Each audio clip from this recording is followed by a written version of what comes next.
Aloha everyone, and welcome back to the Kilauea Eruption and Leilani Estates update for September 10th, 2018. Before I get into the update tonight, I just wanted to say a quick thank you to some of my viewers. I've received some things in the mail, which I greatly appreciate, and I wanted to say thank you to those individuals. Some of them asked not to be identified, others didn't specify either way. So I would like to go ahead and just say thank you very much. I really do appreciate your generosity, and you know who you are, so I don't really need to call you out by name regardless. Finally, I want to say welcome to all of my new subscribers. I'm very excited to start reading some of y'all's comments, so leave them down below. And let's now go ahead and get to the update. The USGS reports for Monday, September 10th, 2018 at 9:27 a.m. Hawaii Standard Time. On Kilauea's Volcano lower east drift zone, a small collapse pit formed within the fissure 8 cone over the past day, exposing hot material underneath and producing an increase in incandescence. No surface flow was associated with this event. Small lava flows have been observed within the fissure 8 cone, however, none of them have extended outside of the walls of the cone. Seismicity and ground deformation remain low at the summit of Kilauea. Aftershocks from the magnitude 6.9 earthquake in early May are still being generated on faults located on Kilauea's south flank. Small collapses continue to occur at Pu'u'o crater, producing visible brown plumes. The rate of inflationary tilt recorded by a nearby tilt meter has slowly decreased over the past day, and another tilt meter in the east drift zone is also showing a slight decrease in inflationary tilt. However, there is no change in seismicity rate at this time. We will continue to watch this data for changes. Sulfur dioxide emission rates at the summit, Pu'u'o, and lower east drift zone are drastically reduced. The combined rate is less than 1,000 tons per day, which is lower than at any time since late 2007.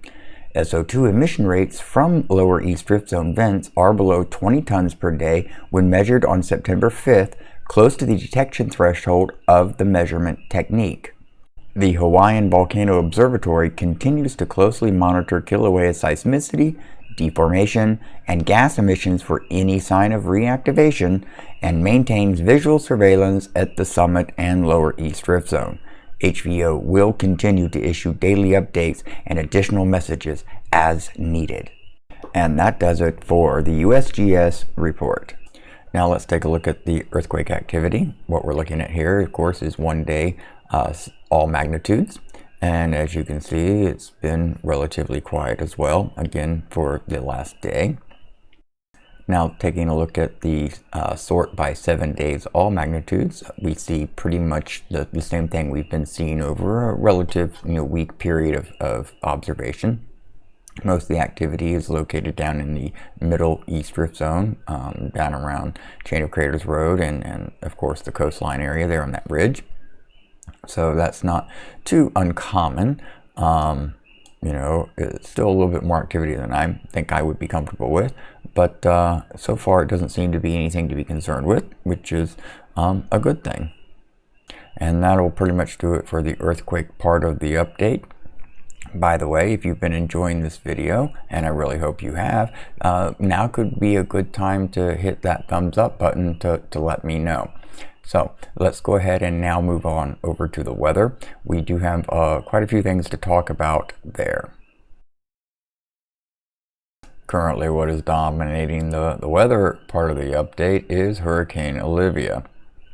Number 3, I believe that is now, in this series of hurricanes. And it is very possible that we could have, I believe it is number 4, behind Olivia. So let's go ahead and take a little bit closer look at Olivia here. On the current official projection, it looks like Olivia is going to definitely go north of the Big Island. We're still going to get a little bit of the weather effect from it. However, looking at some of the other satellite images from the vapor density and well, I'll show you here in a minute, but it looks like that the Big Island is probably going to be spared the worst of it. I mean, we're going to have some wind, we're going to have some rain. I suspect, looking at the radar images here, that we are going to get more probably wind than rain here on the east side. But I really can't say for sure, because I'm still actually learning how the hurricanes interact with the island. As we watched with the previous ones, the mountain ranges on the Big Island do affect the weather. They split these systems apart sometimes, shift them one way or the other. However, the dominating part of hurricanes are the pressure gradients. They tend to want to steer the storms a little bit. Now, winds have a lot to do with it too, but the winds are created by the pressure gradients, the high pressures and the low pressures.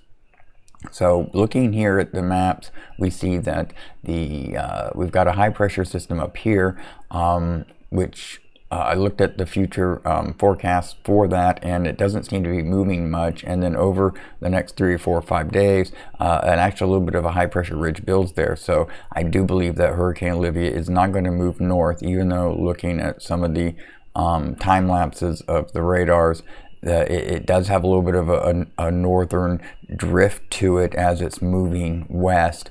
And that's only just, basically putting some of the other northern islands in target, compared to going in between Maui, and now it's going to hit Maui. And I suspect by the time it gets here, it may have actually moved a little bit north of Maui, and it may be Oahu or even Kauai that's going to see the brunt of this. But as it stands right now, it definitely looks like Maui is probably going to get the worst of the worst. But again, I don't know. I'm not a weatherman. This is just a lot of things that I've learned over years of watching hurricanes in Florida. So, but things do work a little bit differently here, I've noticed. So that's pretty much what I have to say about the hurricane for now. Just like with the volcano, it's one of those, we gotta wait and see what we got type of thing. And that'll do it for the general update report. In the last update, I was supposed to include a extra little special video clip that I found. However, I forgot to include it, and I do sincerely apologize for that. And I said in the message that I'd pinned to the top of the comments of that video that I would include it in the next update that I did. So, with no further ado, here it is.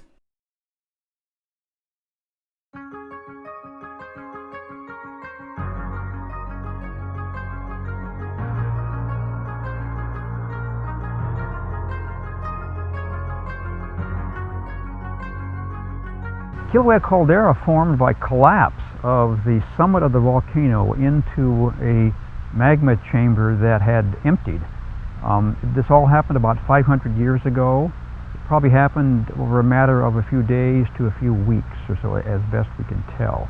There were no big explosions. This was just collapse, not a big violent explosion that occurred. It's very interesting that the development of the caldera, I think, is chronicled in some of the Hawaiian oral tradition that describes relations between Pele and her younger sister Hi'iaka.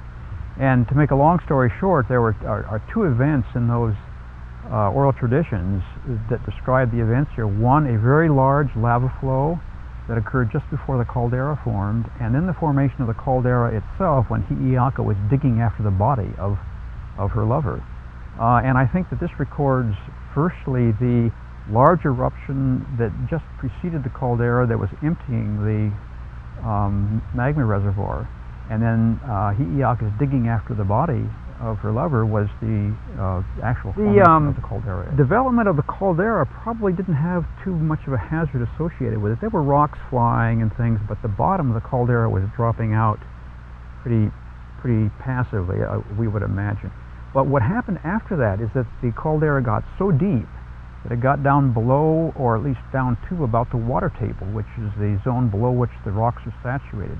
This means that groundwater could get into the magma and cause a lot of explosions that normally wouldn't have occurred. And so that the time after the caldera formed, and the 300 or so years before the caldera really began to fill, was a time of a lot of very violent explosive activity here. At least 3 eruptions that we know of threw material up into and maybe even above the jet stream. which blows across Hawaii at elevations of over 30,000 feet. So these were big explosive eruptions, and had people been here, as they probably were actually, there would have been significant potential for major loss of life. And then in 1790, during the most recent really big explosion out of the caldera, we know that there were a number of people killed. The estimates range from about 80 all the way up to 5,405. But the point is that a lot of people were killed by these explosions. Since that time, the caldera has been filling, and so there's been less interaction of groundwater with the magma, and as a result, the eruptions have not been as explosive. Although in 1924 there were some small explosions. So we probably won't have such a significant hazard until the floor of the caldera drops again. The next collapse that we have, bringing it down to about the water table, could be another period when there will be a lot of explosions. And don't ask me when that's going to occur, but typically the calderas tend to erupt, or tend to form every few hundred to few thousand years. So it's sort of on that time scale that we're thinking about. So as you drive around Kilauea, think about the past explosive potential. Be secure in thinking that it's very small now, but think down the road a few hundred years that you could have some more big explosions.